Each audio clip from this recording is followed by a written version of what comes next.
Hello, folks. We come Hello, to you. everyone. We come to you very late at night, later than usual because scheduling. Here on the Yes, Skeleton Crew podcast, starring your hosts, Stross. that's you. Yeah, and you were supposed to say, and I'm Sardo, but And I'm Sardo. there we I'm go. Sardo. There it Oh, is. hi, everybody. Hi. Hello. Welcome back. We've been off for a little bit, kind of our own little vacay, if you will. Yes, Last time we talked about Streets of Fire, and I have not stopped thinking we about that did. movie for like past few weeks. Willem Dafoe's hair still lives rent-free in my head, as the kids say. And I think that's fair. And other things about the movie probably also live rent free in our heads, but right now we're talking about Willem Dafoe's hair. Well, not really. We talked about it last week. Well, last Yes, we time. did. Instead, today we are talking about not Willem Dafoe's hair, but this is our last Dungeons and Dungeon episode for a while. Mhm. A little sad because all of y'all seem to actually really liked these episodes. They're some of our best performing There, episodes in terms of consistency. there will be more There will later be on because more. there's gonna be more Delicious in Dungeon. Yeah, first things first, we might as well just confirm for those who watch our programming and watch Listen Dungeon but might not keep up with the news. They have confirmed a second season, Yeah. which really wasn't that surprising in my opinion. Like I kind of figured, but it's nice to know for sure. Yeah, it's one of those things where it's like I'm glad this was confirmed, but I'm unsurprised by it, which is very rare. You don't normally get a situation where you're like, man, I really hope this happens. And then you're unsurprised by it's happening. It's just that it ended up being a very popular show. Is Yeah. the long and short of it, and we're here to talk about the last which episodes did we cover last time? I Um, think it was everything up until a certain someone showed up, who we're gonna definitely talk yes. about. So hold on, I'm going to look that up right now. Where we last left our little adventuring party. Wow, it's no longer offering me into my watch next because every time I'd open up Netflix, there it would be being like, There we go. hello. But where we last left our heroes, I think let me see here.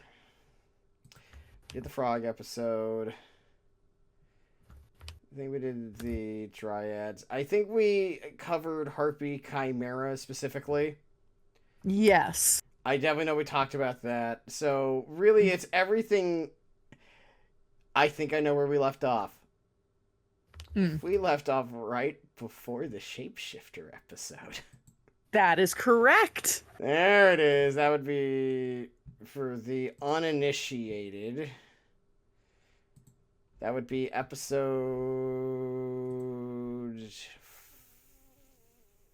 7, 18 through 24. So let's get started with just saying we're going to be brief on episode descriptions because we get lost in the sauce sometimes. So let's just be real here and just state the one thing we all know for certain. The shapeshifter episode is hilarious and I love it. It's very good. It's And not it the greatest episode of the series, but it's one of the best, if that makes sense. Or at least we could have an argument for it to being the best. yes, it's very good. It's funny in some like unexpected ways, and I'll get a little more into it as we go along probably. But I think one of my favorite things about Delicious in Dungeon is that it takes some kind of classic tropes and it does something like really different with it that I haven't really seen before. I also think And one of the things I really like about it, and this is more from like an art standpoint, is that Kue really put a lot of thought into how everything looked. yeah, So stuff like how certain characters just look. It, like, say, I don't know, like how because certain monsters looked. we should go over maybe the premise of the Right. shapeshifter So the episode. shapeshifter episode is one of, I think, the most popular parts of the manga slash episodes of the show, because every single they get attacked by shapeshifters, and they all turn into different versions of the main cast at that time. More on that hmm later. And it's a thing of like, guess which one of us is your real teammate. Yeah, and a really good way to put it is that there are multiple shapeshifters, and the way they work in universe is that they are going off of your memory of those people. It's your take on them. So for like example, like one of the best examples of this is the way Senshi sees Marcel is very informed by a lot of dwarven stories about elves. So she's like comically feminine, like high cheekbones, thick Uh, red lips. I I've heard her called like Western comics, Marcel. Which is accurate, but my favorite version of that, and I think you're gonna agree with me that this is maybe the best version, was someone compared her to how she looks a lot like Anne Taylor Joy, hmm which she does. Yes. Like, hmm and I like that. And for example, like the way Chilchuck sees Senshi is very masculinely handsome. Since she is always this handsome. Yeah, I love that's a line from the show. But I mean, he is, but it's like the way he looks is very like extra, like masculine, manly, handsome. It's hard to really explain to you, haven't seen it, but it makes sense if you look at it. hmm I think that's a good way to put it. Yes. Like, it's an extra little bit of masculinity that you don't normally get. hmm And then and then of course there's like everyone's version of Laios is really weird. hmm It's really good. It's really good. Yeah, it's a very it's all a very clever take on it. Yeah, it's one of those things where it's like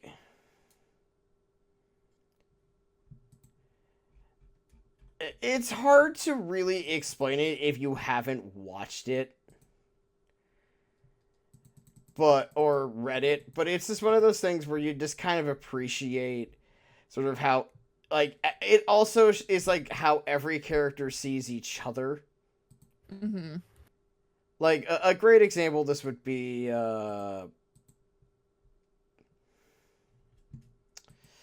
like one of the reasons why everyone knew Laios, the ones that picked like Laios's brain was definitely Laios, is because, well, he has a really bad eye for really small details. So like people's hair is wrong, Chilchuck's scarf is very wrong, Senshi's armor looks wrong. And like some of the more like all Senshis were obviously Senshi, hmm but you know that's what made it real fun. So this episode is sort of one of the last few episodes. There's another one where Marcel has a nightmare, and that's a very fun episode. But really, the episode we need to really talk about happens after that.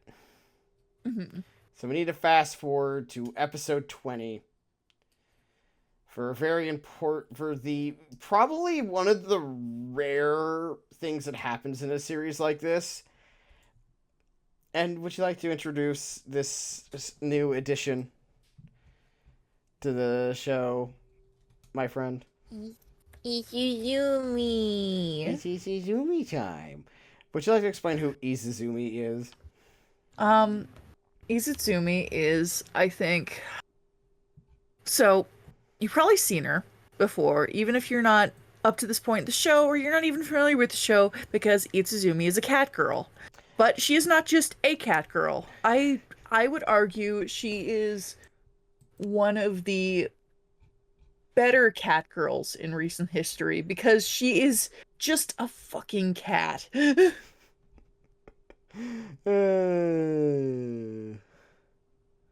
She's so good. She's if you combined the worst personality traits of a cat and a teenage girl. She Yeah. is Well, I think she is one of the things before we get too deep in the weeds on our newest character is we should establish that Izuzumi was a part of Shiro's party. And unlike the rest of Shiro's party, she is very young. Yeah.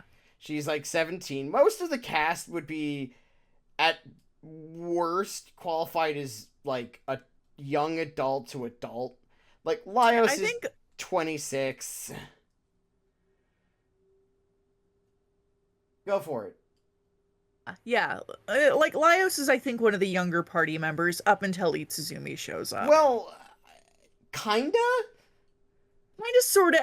Aging is one of the things we've talked about is how this show approaches the idea of a language race. Like equivalency speaking, Marcel and Laios would be around the same age as a person. They would both be around like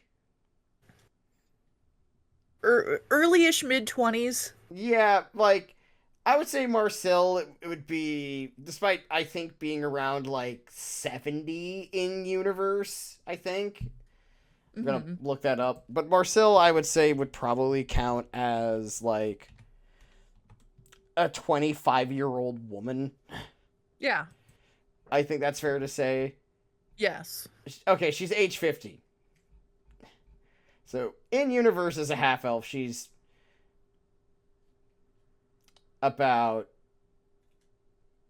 she would be about like 25. Let's say we like cut that in half. Yeah. Also, spoilers, Marcel's a half-elf. Oh yeah. They never really go over that, but you can kind of tell that she's not a normal elf either way. And her nightmare episode, I think, kind of well, we see makes the subtext text. Yeah, because like one of the things about Marcel is by that point the Canaries have showed up, I think. And the Canaries are a group of elves sent by basically the Elf Empire or whatever they're called. Yeah. And they do not act or look like Marcel at all. Like they don't seem to associate with humans either. And I think that's very important to discuss. Yes. Like, they're definitely, like, the elves that we see that are not Marcel are definitely, like, we don't see a lot of elves in the story that are not, like, elves. Like, I'm trying to think the other one is maybe... is definitely Fionil, who we see briefly in like episode 2. Yes. And she's also a half elf. Like most of the elves that we see outside of like the two half elves do not act or look like the other like either Marcel or any at all. And also in the Nightmare episode, like, there's pictures of Marcel's father, and he is very clearly not an elf. He's got a mustache. There's the whole thing. There is the whole thing that Marcel talks about. You know, that my mom tells me because she's a baby here. It's her nightmare. She's a Mm, baby, and she's yeah. like, "Mom says that when I run, I go faster than people, Yeah. and that, I'm going to outlive a lot of the people I know, basically." Yeah. Like her dad. Yeah. And while we never actually get to meet Marcel's mother in terms of name, we do know. We also know that I also think, like, in universe, none of the elves have last names, or at least given last names that we see. And I do I think that's believe so, yes. so. I think that's also basically the point is when you meet the Canaries and then you meet and then you look at Marcel and you go, Marcel's not a normal elf. There's something up here, because like even in terms of design, her ears are different. Hmm. Much like typical half elves in fiction, her ears are a lot less sharp, Hmm. and I think that's very important to remind people of. Yeah. But anyway, so the thing is, we learn, like, we have this thing where like everyone's kind of like equivalency to a certain age. Like Chilchuck is, as we learn, is like, despite being I think 27 specifically. No, not 27. He's 29. 29. He's a father of three. Hmm. Like he is clearly an adult. Like everyone's adult. Izuzumi is definitely very much a teenager. In terms of Yes. behavior, in terms of the way he acts, the way she speaks to people. So, like I was saying, she is the worst behavioral traits of a cat and a teenage girl combined. Yes. And there's a reason for that, Yeah. because she is a cat and a teenage girl at the Yeah. same time in a horrifying way that will, We well, might as well just say it now. They go over it in like that episode. yeah, yeah. That she's a beast man, but she's like a created beast man. So basically, somebody fused her soul with the soul of an animal. Yep. Mm, And she's not happy about it. yeah. She's understandably very uncool about that whole situation. Mm-hmm. So her entire life, she's been basically a cat girl.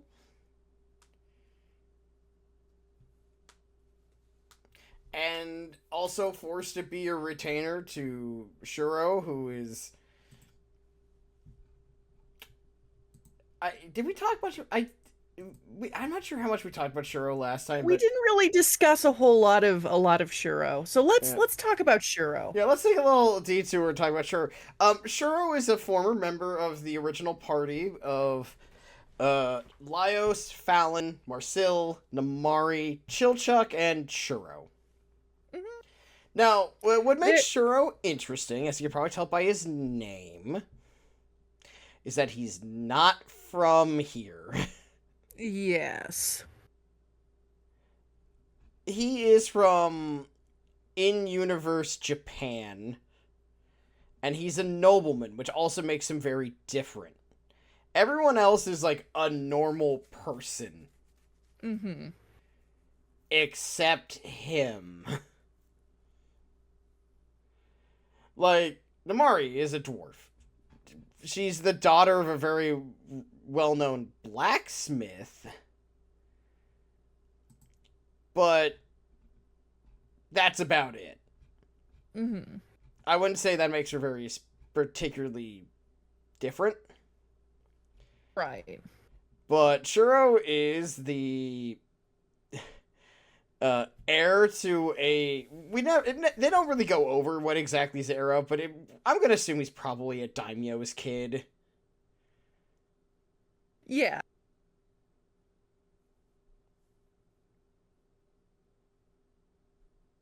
A lord of some sort. Yeah, Yeah, he has a posse of retainers. he has retainers. That's how you know he's important. Yes. You don't have Also, retainers if you're a normal bumfuck like us. Also, I want to say fandom-wise, I think Shiro's kind of misunderstood. I do think he's a little misunderstood, but also in turn he kind of brings it upon himself. I mean, It's one. there's definitely like there's like some there's cultural different shit going on with him and Laios especially, Yeah. and basically in the episode we kind of debut on here, he and Laios basically get into a knockdown drag out fight because Shiro tells Laios, I actually think you're really fucking annoying, and I thought you would pick up on it. And I and do. they start punching the shit out of Yeah. each other. And I do think, like, going from both sides, I think Shuro has a point that Laios is, like, just a weird idiot at times. Yeah, But he's also, in turn, Shuro is kind of a hypocrite. yes. Because, like, everything he likes about Fallon is basically the same thing with her brother.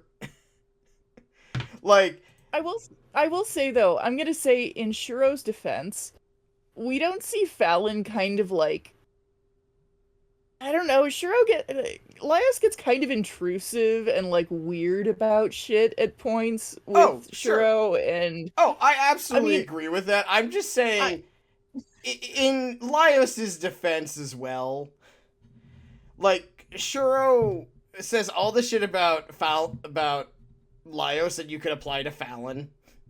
yes, I agree. Like I think they're both very tired, stressed boys who have gone through a lot of shit, Yeah, and you know, it I don't blame them for both kind of blowing up at each other. absolutely. And also, this was after revealing what happened to Fallon, which I think is also very Yeah. important to state, is a big part of why they came to blows.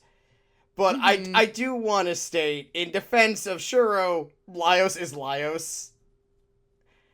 And there's a lot of cultural, like, misunderstanding about that stuff that Laios is never gonna know, but also Shuro's kind of a douchebag about it. They're they're both kind of douchebags to each other in their own way. And I Yeah, mean, it's just that for me, when it comes to defending Shuro's like, why didn't you pick it up? It's like, man, he doesn't know your culture. You should know this by now. But also in turn, like, Laios, you are too much. Laios, quit being weird about Shiro's culture. I will give Yeah. Laios this, at least he wants to learn about it. Yeah, but you know, maybe that's not the way to do it. But I Not the mean, way to the do it, but point at least he's trying his best. the point is, I feel bad for both of them. They're going through some shit. They punch each other, and eventually they kind of make amends. Yeah, they do the classic boy thing of they fought each other, they got into a fist fight, and afterwards they became better friends because of it. And also the other important thing, Senshi makes Shuro eat a meal Yeah, afterwards. well, I And then mean, he's kind of like, I was also hungry. So yeah. I think part of the problem of why they come to blows is Shuro has basically been ignoring his own needs for, like, God knows how long. yes.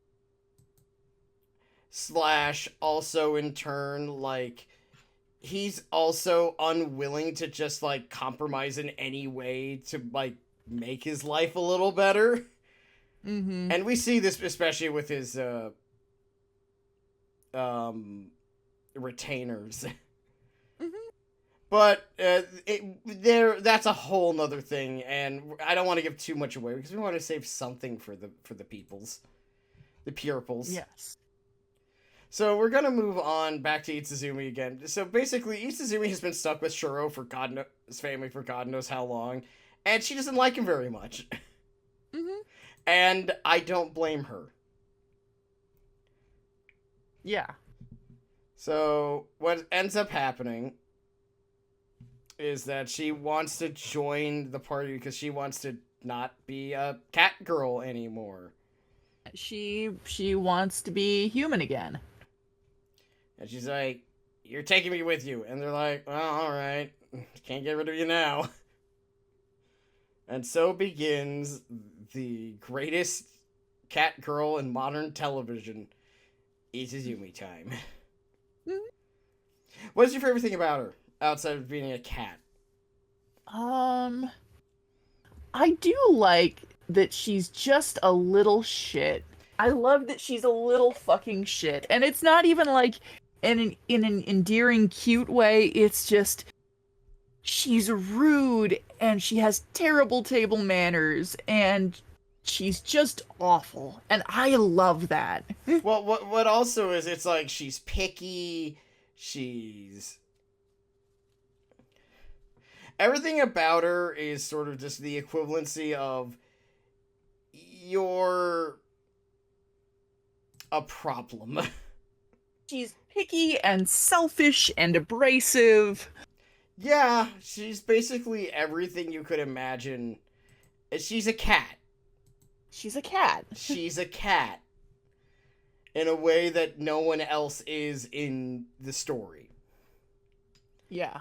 Like, and she adds sort of an interesting new dynamic to the party of being, like, not only younger, but, like, for the most part, like, the main quartet of Senshi, Laios, Marcel, and Chilchuk, they like each other well enough. Yeah. Or at the very least, get along. There's a relative camaraderie there. Exactly. There's a relative, just, like, all of you, for the most part, get along and are at least willing to get along. Mm-hmm. Not you, Izutsumi, who was too busy being... Izutsumi bears the dubious honor of making Senshi finally snap and use his dad voice. a character who finally forces Senshi to be a parent. and not have him go like, please, can you... We finally see Senshi lose his temper. Hold your spoon like that proper. Pick that up.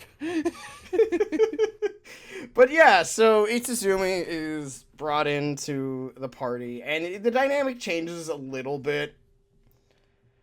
And it leads to sort of how the story now has this new element of someone who is here for, generally speaking, selfish reasons, I think is the right way to put it.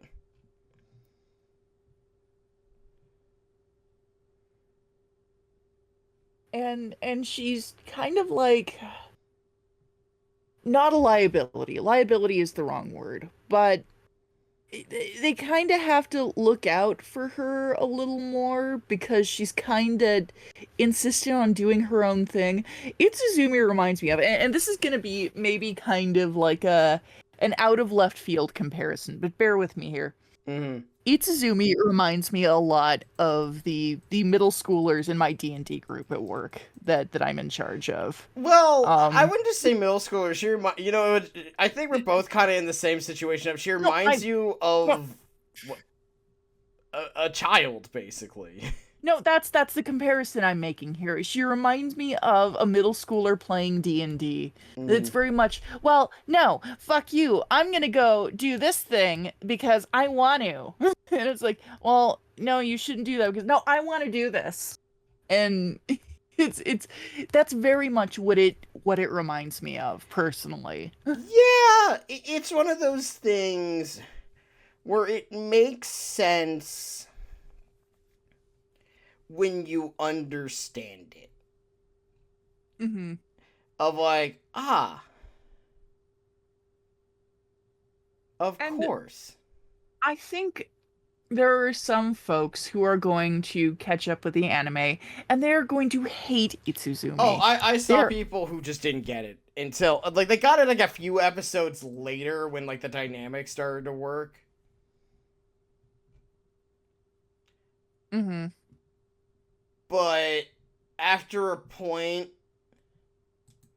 I think, like, people, like, initially did not like her. Yeah, but I think there's going to be some people who don't like her, who will probably never like her. Yeah. And they're lost. Because I think she's delightful. I love her too, only because it's like, once you understand that she's basically a teenager forced into doing a lot of shit she doesn't want to do, it makes a lot of sense. And I think that's pretty clear from the get-go. I do too, but it's something you have to if you're not at first it seems like, oh, you're being selfish too. Oh no, you were forced. You're not we're this is the vacation we've decided for us type teenager attitude versus, oh no, you were forced into some bullshit. Mm-hmm. Because that's the difference. There's being forced into doing something, and then there's being forced into doing something. She's been through some shit. Yeah, she's been through some shit, and there's more that's revealed later, but it's not covered in the anime, so we're not going to talk about it. Sorry. You gotta have to deal.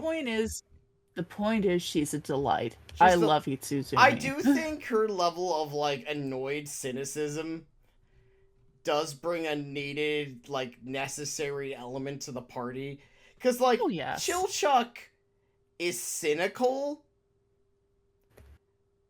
but he's cynical in a way just to be but he's cynical in that tsundere way with the party, and he's willing to humor people. Yeah, because he's a dad. I don't think the anime has I know they haven't fully covered it, but he has mentioned he has kids. I think yes. At some point, I think at some point he's mentioned he has kids or that he's a father, and it makes sense why he humors Laios and Marcel with their bullshit, because it's I already do this already, and I'm okay with that. He's definitely a dad. He's definitely a dad, but Izutsumi is I don't want to do this. Fuck you.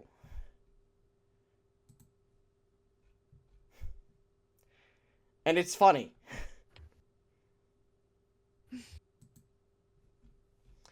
And then we have... So, that's fun. But that's the main reveals. And then we get into what I like to say, the episode that actually tells us what we're basically be doing for probably the rest of the entire series, I would say. Or at least most of it. Mm-hmm. And that is, we have an episode where... the party gets pulled into a weird other dimension where we get actual backstory. It takes until episode 21 for backstory to happen. Mm-hmm. So, Sardo, you want to explain what happens in Egg/the Golden Country? Oh. We finally get, a little bit of detail on what the Hap is fucking with the Mad Mage and the dungeon. And the dungeon itself. So there's... Yes, go for it. it. There's some weird shit going on. This place is full of these eternally young people. They can't really taste anything, and they don't really need to eat for sustenance, but they continue to farm and everything. And it's just it's all very sus from the jump. And what we ultimately end up learning is that the people actually there are fine. There's nothing, they're not evil, they're not bad. Yeah. They're actually totally nice people. Yeah, they're fine. They're totally fine, upstanding citizenry. But what we learn is that ages ago, the kingdom that the dungeon is basically was atop of, aka known as, we know it simply as the dungeon, never gets any special name. Mm-hmm. But as we learn, the dungeon itself is on an island. And on this dungeon, this used to be known as the Golden Country. Golden Country? Yeah, Golden Country. The Golden Country. And it was once ruled by a royal family, including a man by the name of Delgal. And you might recognize Delgal because we saw him a few episodes earlier when Laios was jumping into the paintings. Yeah, and the paintings are from the Golden Country, so that makes sense. Mm-hmm. So, at some point, Delgal kind of sort of lost the kingdom. It's not really explained yet. exactly what happened other than he lost the country. Mm-hmm. And he also suggested the Mad Mage, who we learned in this episode is named Thistle, to study magic.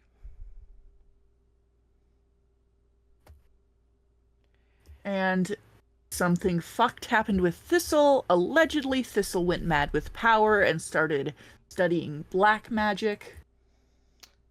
And Thistle is potentially part of the reason that the Golden Country was plunged into its current state, and the dungeon sort of formed, and this whole thing of like people not really being able to die there happened. Yeah.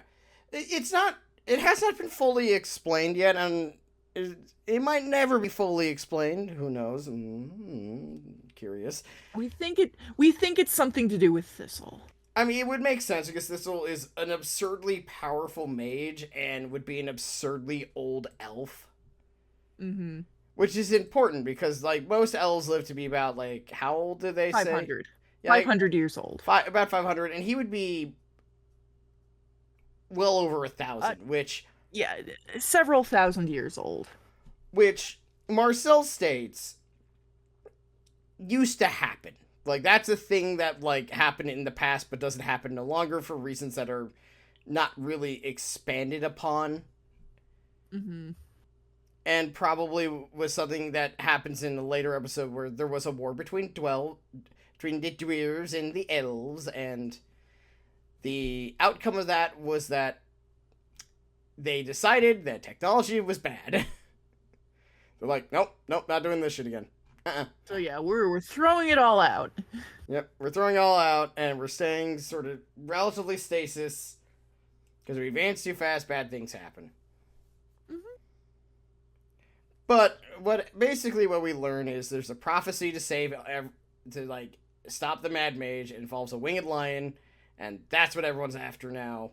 And the party is hoping that, hey, maybe this will lead to helping Fallon in the process. Yes. Supposedly. Allegedly.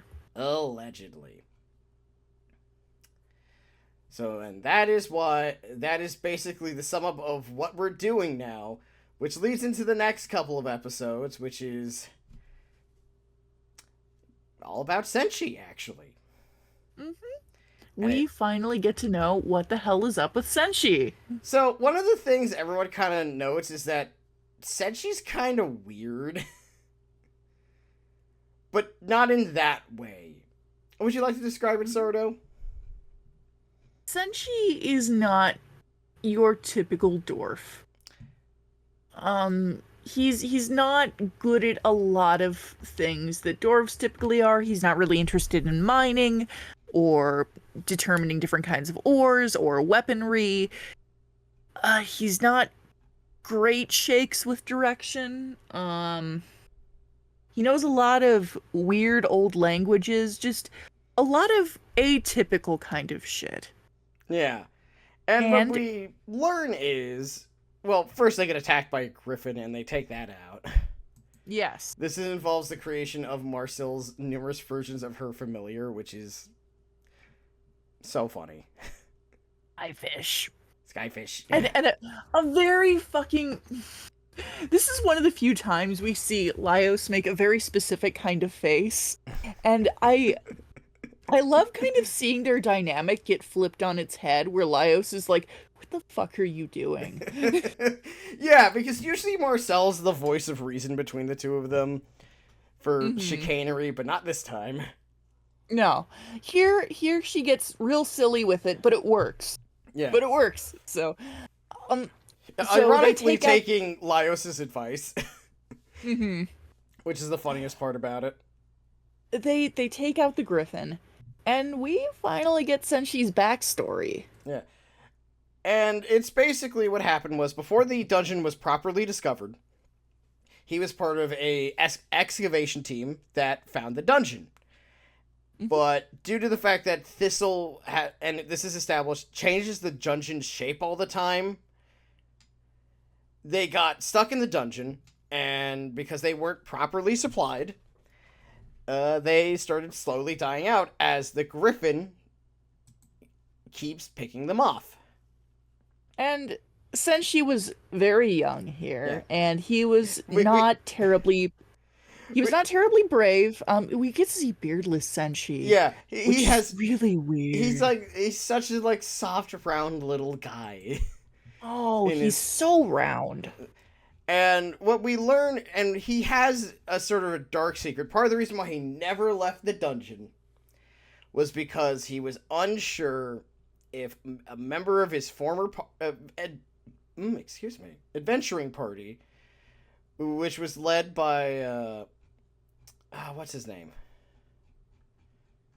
What's the name of his? Because they're like all dwarves.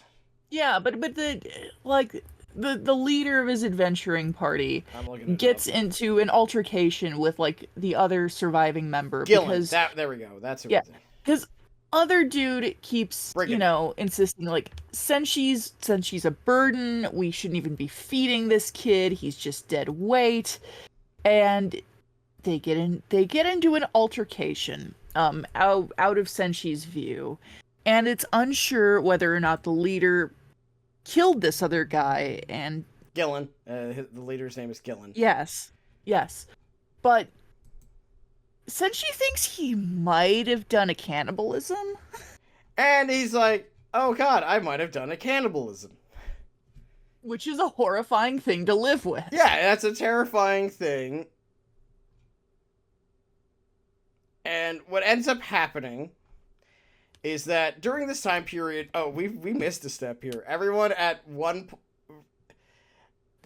point, well, no, that happens afterwards. So what we end up learning is that they find a changeling circle. Which what's the real life equivalent of that? Like of a ring of mushrooms? Is it like a fairy circle? A fairy ring. Yeah, it's a fairy ring. But it's called changeling circle here because it has the magic to accidentally cause things to be transformed into a different thing. And what they learn is it wasn't a griffin. What was it, Sardo? It was a hippogriff! Which is like a griffin, but instead of a lion body, it has a horse body. And Laios actually points out that everything about how he described the creature matches up with the hippogriff. Mm-hmm. Because he notes that because A, there's never been a griffin reported on that floor. Mm-hmm. B, the griffin fights like a hippogriff because it has a horse body instead of a lion body. But it, was transformed. And that's why it didn't taste. And when he tasted it, it's like, yep, Brigand wasn't murdered by Gillen. They were actually attacked by the hippogriff. And the thing that this all turns out is that, so the other part of the adventuring party was a horse named Anne, and eventually they had to murder Anne. Not murder. That's no. They had to kill Anne. They had to kill Anne. You murdered a horse. They killed Anne and ate her because they had to. But it kind of finally acknowledged, it's like, oh, it was Anne. Yeah. It was Anne who had basically caused the hippogriff to go into heat. Mm-hmm. Or whatever. So, yeah. We ultimately learn that Senshi didn't do a cannibalism. And it lifts a weight off his shoulders. It's a huge burden off. And it's especially meaningful because we don't see Senshi upset or ruffled very often. He's a pretty stoic guy. The best way to put it is we don't really see him vulnerable.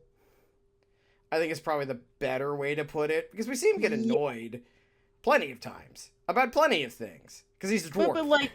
But upset and annoyed are very different things. Yeah, this is the first time we're oh, he's emotional.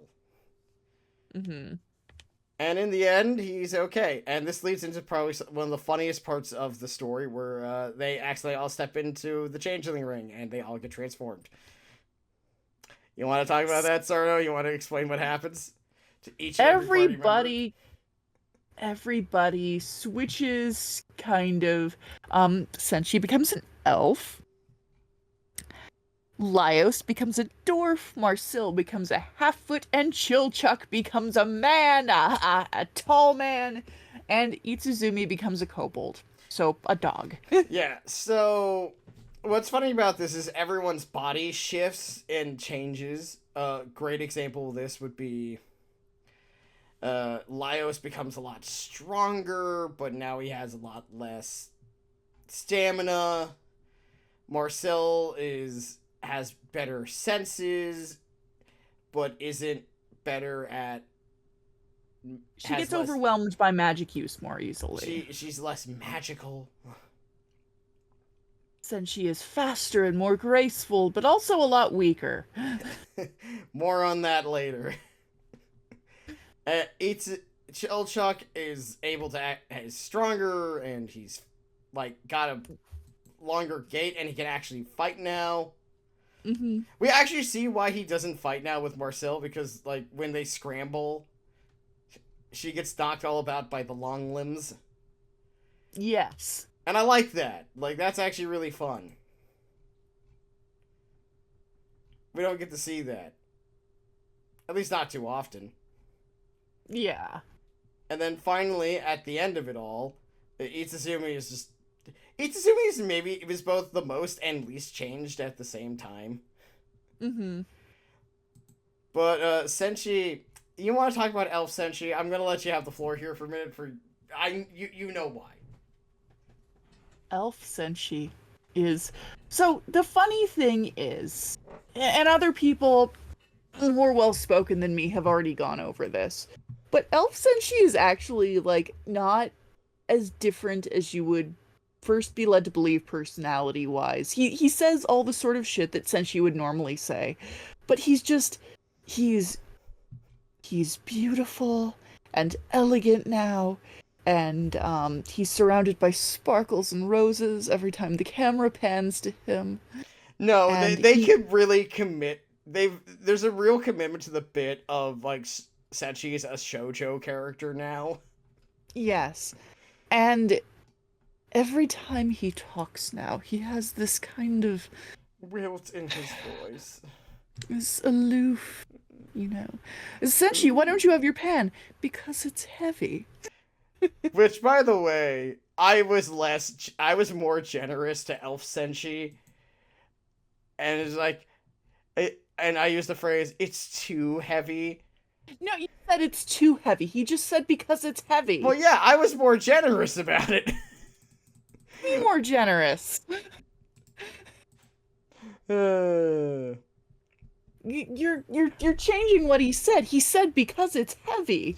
Wait, the point is, what's so funny about this bit is that this goes on for like 2 episodes worth of material. Mm-hmm. And it's interesting because this actually has led to Kue doing art of every character as different races, which I think is really fun. Also, points to Gnome Izutsumi for being like the most stinking adorable thing I've ever seen in my life. I just want to grab her little face. She's adorable. But we do love her commitment to the bit. I love Elf Senshi so much. He's just great. It's a whole page where every character is different. Like, Senshi's really tall for a human because he's actually really tall for a half-foot. Chilchuck. Yeah, Chilchuck. Laios is actually very strong, even compared to, like, Namari and Senshi, who are both very strong. Mm-hmm. But he is extremely strong because, you know, he's a fighter, so he's actually in pretty damn good shape. Yeah. So, you know, it's all very fun. Yeah. Chilchuck also cracks me up as a tall man because I mean, first of all, we get the chill Chuck dick check from the manga. You know what I'm talking about. Yes, I know. No, what I also really love is that he says, "Oh, it's finally really cool to look down on you guys." It's great. Yeah. Chill Chuck's fucking huge. Yeah, because he's tall for a halfling, but small, but so he's Compared to actually everybody else. like one of my favorite jokes about it is that someone says it's like, "What the hell is he doing? He should be." He should have like no wonder he lost his wife. He should have been in the NBA. Yeah. But I love the changeling episode. It's just very funny overall. It's and not it's even an episode. It's like an episode and a half. episode and a half, yeah. But that whole little bit. Yeah, and I mean it's interesting too, kind of seeing like the way it, the changes affect everybody, and Kue always puts a lot of thought into everything in like a way that feels organic. And I don't know, I like that. I think it's neat. Yeah, no, it's a fun episode because it really shows Kui's commitment to like how her world is built that you don't see really any in a lot of other things. It's just you appreciate it as like an idea. Ultimately, the season ends with everyone back to normal. They beat the gargoyles that were chasing them. I know we didn't really mention them, but it's not really that important. There were gargoyles there. Yeah. And they basically reaffirm why they're there and vow to save the peoples and save Fallon with a insane plan. You want to explain Laios's plan to save his sister? That basically,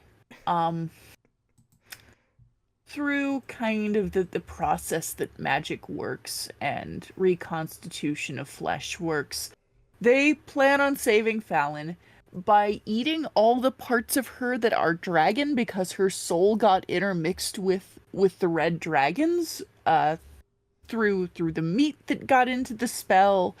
So they're Laios's plan is basically to eat his sister. Sort of. More or less. To really explain it, as Senshi describes it, is that Fallon's soul and the dragon and the red dragon soul are kind of like fused together, like Scrambled eggs. not like scrambled eggs. How does he describe it? It's like putting an egg on a toast, I think is how he describes it. Oh, eggs on bacon. Eggs and bacon. We're basically if the soul is the egg, then the dragon flesh and the egg are not one thing, they're separate items. Mm-hmm. And he describes it whereas like Izutsumi is like an omelet where it's all like mixed together and scrambled up. Which is why like fixing Izutsumi is a lot harder. Right. So in theory, if you just eat all the dragon parts, you will free Fallon's soul and body from the rest of it, which is insane. But it makes sense in universe.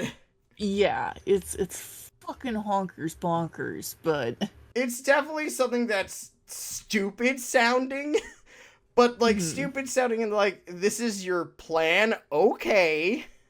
Like we can roll with this. I get it, but I do like, hope okay. you understand this sounds like you're a crazy person. Right. So, I think that's basically where the season ends. Sardo, you were a fan before this anime was adapted, obviously. You have mentioned it before. You've mentioned it on this podcast before. How do you feel about this as an adaptation?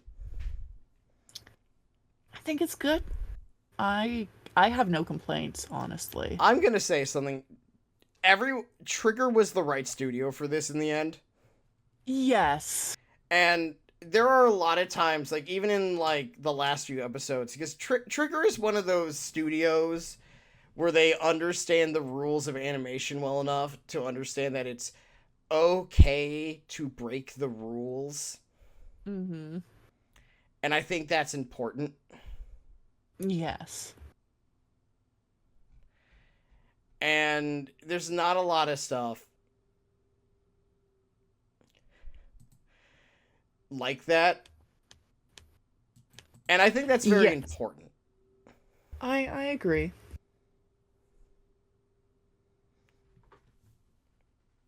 And I think the other part of it that's very important to explain to people is that the people they had in charge of this show were all the right people. Like, everything just kind of works. I've really no complaints. Like, I'm not saying this is perfect, but I struggle to find things that would make it better.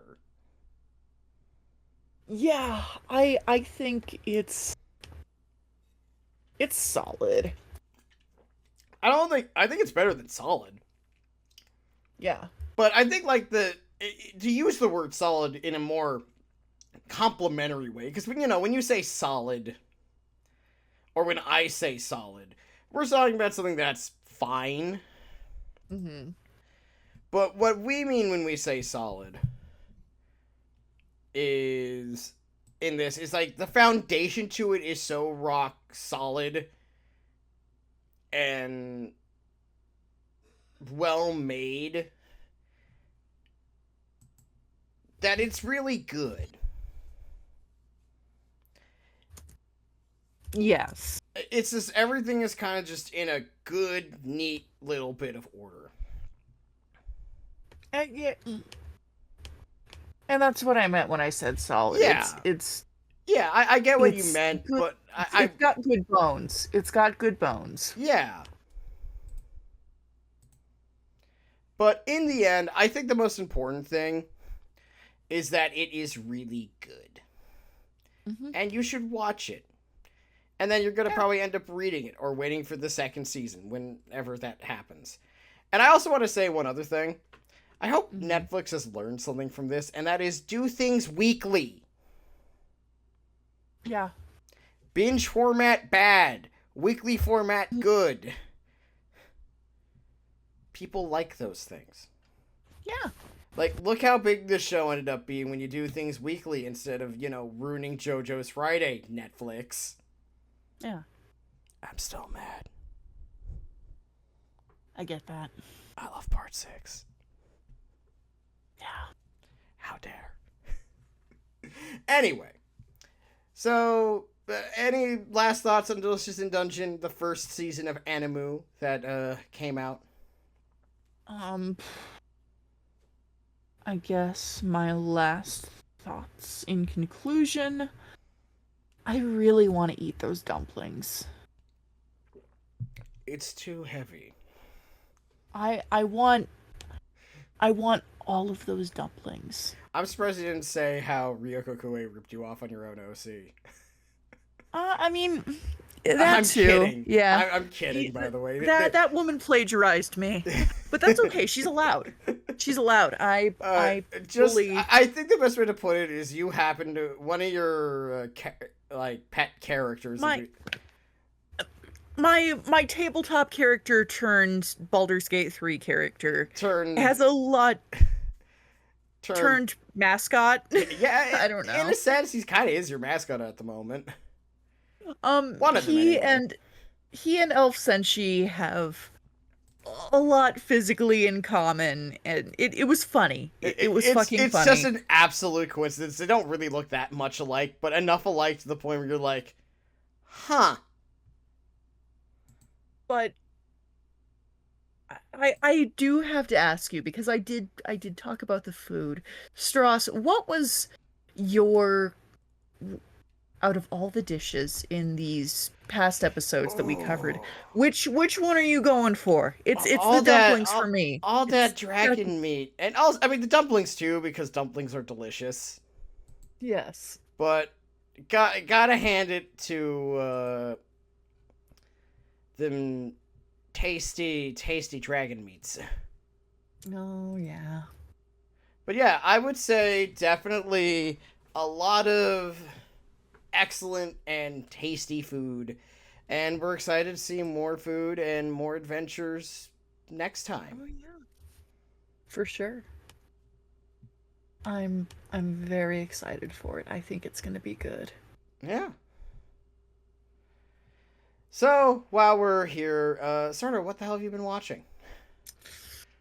Um, I've been watching Delicious in Dungeon is what I've been watching. Yeah. But other than that, I have been reading some more Clive Barker. I am currently reading The Scarlet Gospels, which is good as fuck right now. Right. I love Clive Barker, uh, to the surprise of nobody. I read all of the first arc of Magic Knight Ray Earth.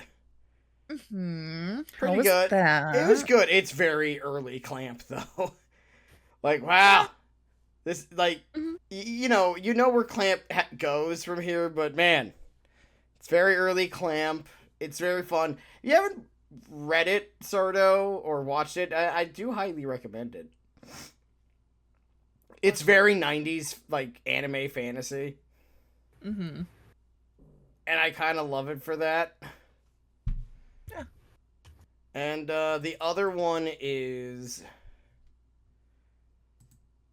I would say, my last one would be, I've also been playing Shadow of the Erd Tree for Elden Ring. That's been fun. Mm-hmm. Good. And I've had a good time with that too. Not as hard Very as people good. say it is. I just think everyone is either been relatively new to this or hasn't been playing in a while and just need to get back into the swing of things. Mm-hmm. Y'all doing good out there. Sir Very good. Broomington rides again. But I will say, you know what? We're gonna do something a little different because we actually know what we're gonna be talking about next time, and we're gonna be talking about Oh. remakes and our thoughts on remakes. That's gonna be fun. I hope people like Uh-huh. that because they recently announced a Ranma One Half remake, Oh, and yes. it's Hmm. got into our brains. So since we're not gonna be really talking about Ranma One Half next time, at least not in an in-depth fashion, you have any opinions you want to give on Ranma One Um, Half as a general idea? I'm I'm gonna say this very kindly. Um, oh boy.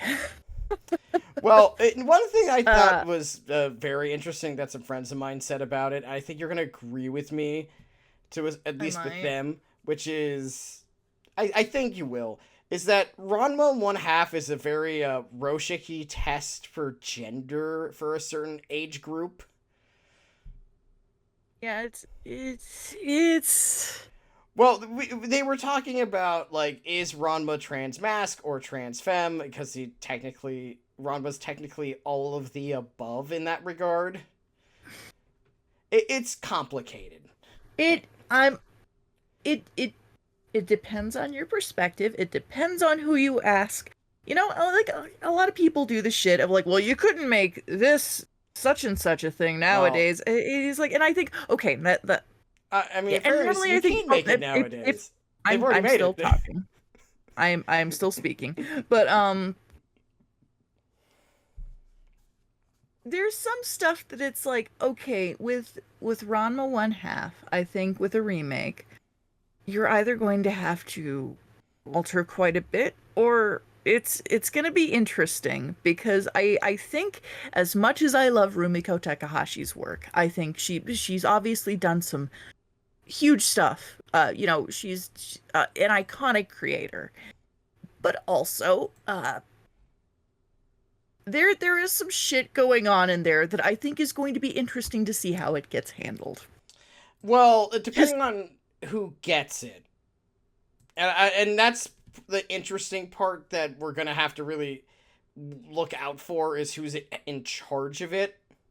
Uh-huh. Because you and I both know that when it comes to a source material, like Ranma One Half has some public like problematic elements, bringing back mid 2010s Tumblr terminology for a minute.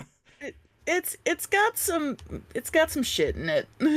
It's very of its time in a lot of ways, and also not. It's complicated, I think is the best way to put it. It's some like not fantastic tropes of the anime genre. It's one of those things where I feel like Ranma One Half was very popular. It was very important to a lot of like older queer anime nerds back in like Yes. the early 90s throughout. It's definitely shows its age in places, and I'm not gonna blame Takahashi for that in the sense of that like there wasn't a lot of stuff that was inherently that much better. There Right. was like Dirty Pair handled some stuff better, but that was like a one-off. Mm-hmm. And honestly, it's a weirdo rom-com series, so it's not meant to be like that serious. It also has some absolute goofiness that, I mean, when your dad can turn into a panda, what you gonna do? I just think it's going to be interesting to see how it's done. I do think it really depends on who's in charge of it. Mm-hmm. Because I think the worst thing you could do is kind of just like sanitize it too much.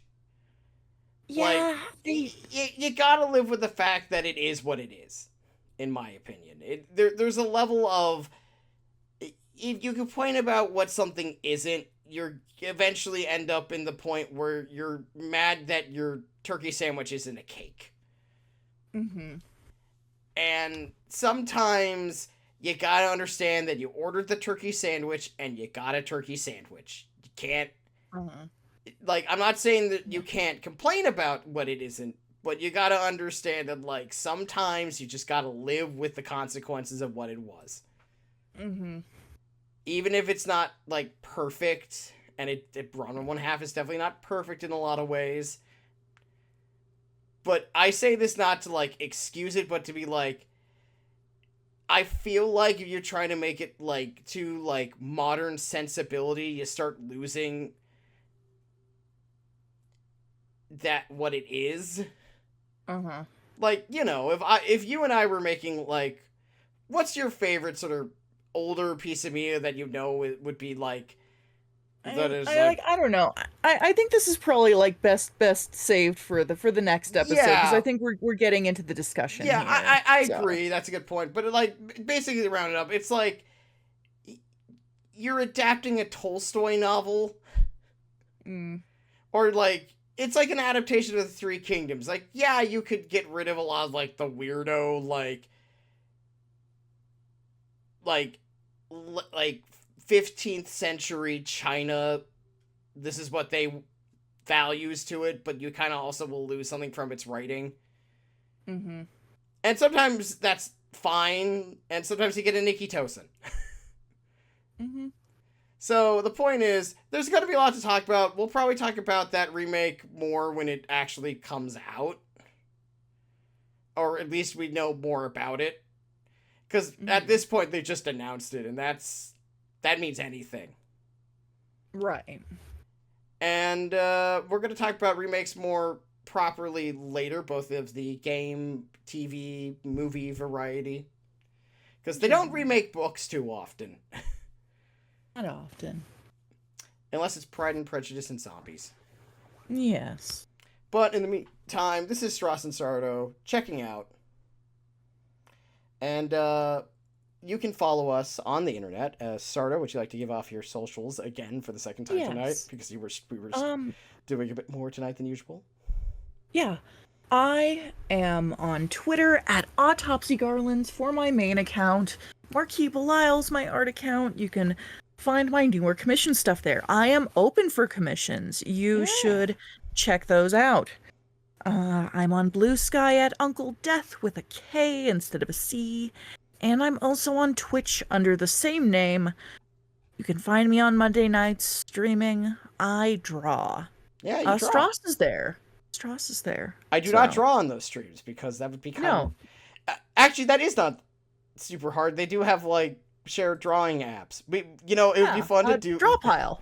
Yeah, we should do it. You and me draw pile so everyone understands how vastly different our skill set is. That would be very fun. That would be fun.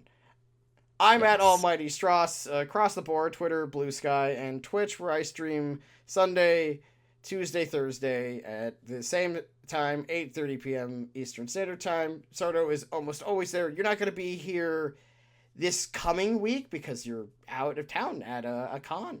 Yeah, I'll be here on Tuesday. Yeah, but not But Thursday.